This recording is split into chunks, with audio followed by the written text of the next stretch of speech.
কুত্তায় তাড়া করছিল। বললাম ওরে আমি ডগ লাভার, শুনলই না, এসে কামড়ে দিল।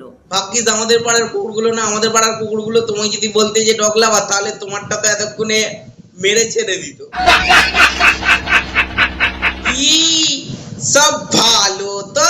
Hello everyone, welcome back to my YouTube channel. তো চলে এলাম বাস নতুন আমার একটা ভিডিও নিয়ে। এই মুহূর্তে তোমরা যারা ফেসবুক পেজ থেকে দেখছো তারা পেজটা ফলো করে নাও, আর যারা ইউটিউব থেকে দেখছো তারা কি করে বলো তো, চ্যানেলটা সাবস্ক্রাইব করে পাশে নোটিফিকেশন বেলটা আছে না, ওটাকে বাস তুম করে বাজিয়ে অল করে রেখে দাও। আর যদি না লিঙ্কগুলো খুঁজে পাও ছোট্ট করে গিয়ে ডেসক্রিপশন বক্সে চেক করো, ওখানে লিঙ্ক টিঙ্ক সব দেওয়া আছে।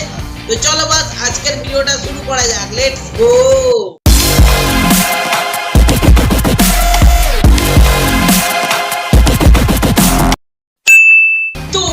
আজ আমি কথা বলবো লাবণী বৌদিকে নিয়ে। তো চলো এই লাবণী বৌদির কিছু লাস্যময় রিলস দেখি।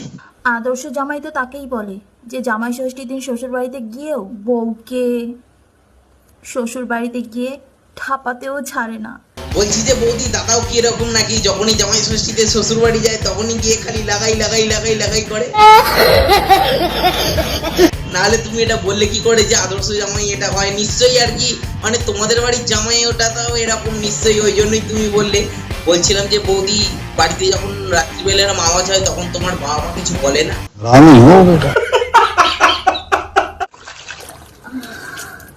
এই গরমে সেক্স করা মানে কাবি খুশি কাবি ঘাম। অনেক কিছুই তো বুঝলাম বৌদি, কি আর বলবো বলো। বলছিলাম যে ওই জন্যই কি তুমি বাথরুমে বসে এইসব করছো নাকি, মানে এক মগ করে জল ঢালছো আর লোকে ভাবছে যে চান করতে গেছো, ব্যাস এদিকে খেলাও চলছে, এদিকে তোমার চানও চলছে। যেমন তোমার শরীর ঠান্ডা হচ্ছে তেমন দাদার মেশিন ঠান্ডা হচ্ছে। এক কাজে তো ভালোই দু কাজ সারছো। বলছি আমার বাড়িতে আসবে নাকি? আমার বাড়িতে পাকা আছে, তাহলে তোমার ঘাম হবে না আর কি। আচ্ছা। কুত্তায় তাড়া করছিল। বললাম ওরে আমি ডগ লাভার, শুনলই না, এসে কামড়ে দিল। বলছিলাম যে বৌদি এটা তো ভাদ্র মাস নয়, তাহলে তোমায় তাড়া করলো কেন? ওই যে তুমি কথাটা বললে বলে যে ডগ লাভার, ভাগ্যিস ডগ লাভার বলেছো বলে আর কি ওরাও ভালোবেসে আর কি একটু জড়িয়ে ধরতে চেয়েছিল, মানে ওটাই ওদের ভালোবাসা। ভাগ্যিস আমাদের পাড়ার কুকুরগুলো না, আমাদের পাড়ার কুকুরগুলো তোমায় যদি বলতে যে ডগ লাভার, তাহলে তোমারটা তো এতক্ষণে মেরে ছেড়ে দিত।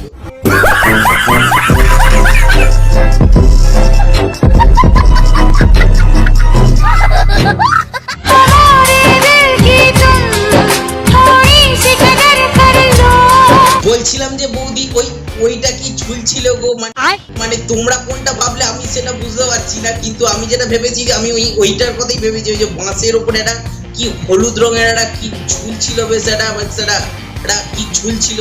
মানে বৌদি বেশ ভালোই আছো, একদিকে মুখে করে জলও ঢালছো আর ওদিকে খেলাও চলছে। বলছিলাম যে বৌদি মানে বেশি আবার জল টল ঢেলো না, একে যা ঝুলে গেছে দুদিন বাদে না খসে পড়ে যায়।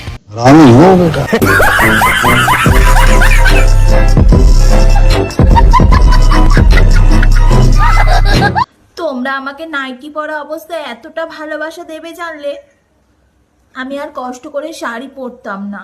বৌদি নিশ্চয়ই কোনো বুড়ো খাতাটা হাবড়া হাবড়া ফ্যান আছে মনে, এই জন্যই বৌদির ওই নাইটি পরাটাই ভালোবেসেছে। আসলে শাড়ি পরলে আর কি ওই ঝোলাটা দেখতে পেতো না, তো ওই নাইটি পরেছে বলে ঝুলে গেছে।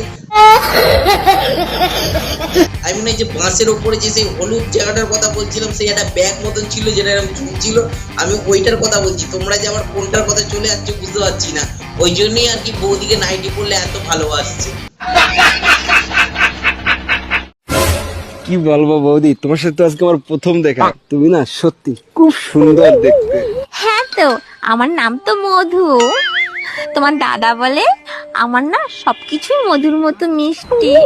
বলছিলাম যে বৌদি তার মানে তোমাদের বাড়িতে মানে চিনি বা মানে মিষ্টি জাতীয় কোনো খাবার আছে না বলো?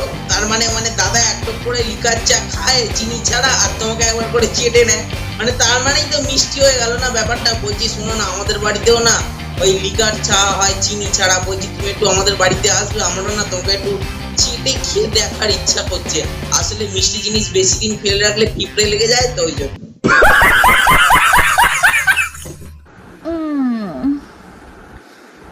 ননটা জেনেও চেটে দেওয়ার নামই হচ্ছে ভালোবাসা। বলছি যে বৌদি তুমি কতবার চেটেছো গো? না ছাড়লে নিজের এক্সপিরিয়েন্স না থাকলে কোনো বলা যায় না না। অবশ্য আমিও চেটেছি, নিজেরটা নিজেই চেটেছি আর কি। সত্যি নোনতা জিনিস চাটার মতন মজা নেই। বলছিলাম যে বৌদি আমি তো ঘামের কথা বললাম, তুমি কি ভাবছো বা তোমরা কি ভাবছো সেটা জানি না। ঘাম যখন গাইস উপর থেকে কপাল থেকে গড়িয়ে এরকম নাককে গড়িয়ে যখন জিভে পড়ে না প্রচন্ড নোনতা লাগে। তাহলে নিজের জিনিস নিজে চেটে খেয়ে দেখলাম সত্যি মানে হরিনাম ভালোবাসা। আর তোমরা যে কি চাটার কথা ভাবছো সেটা আমি জানি। আচ্ছা, তোমাদের বউরা তোমাদেরটা মুখে নেয়, আমি কিন্তু মুখে নিই। না বৌদি আমার তো বিয়ে হয় না, তাই আমারটাও কেউ মুখে নেয় না। মানে তুমি যেটা বলছো সেটার কথাই আমি ভাবছি। তো যখন বিয়ে হয়নি কেউ তো মুখে নেয় না, তাই আমারটা এমনি পড়ে গড়াগড়ি খাচ্ছে। তো তুমি এসে একটু মুখে নেবে?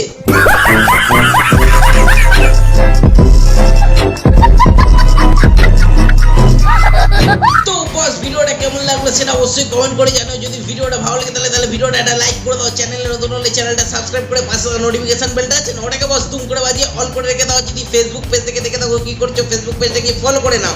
যদি না লিঙ্কগুলো খুঁজে পাও একবার ছোট্ট করে ডেসক্রিপশন বক্সে চেক করো, ওখানে লিঙ্ক সব দেওয়া আছে। আর এই ভিডিওটা তোমরা যারা দেখছো তারা একটু বন্ধুদের মধ্যে শেয়ার করে দাও। আমি আসছি ততক্ষণ অন্য কোনো ভিডিও নিয়ে। টাটা।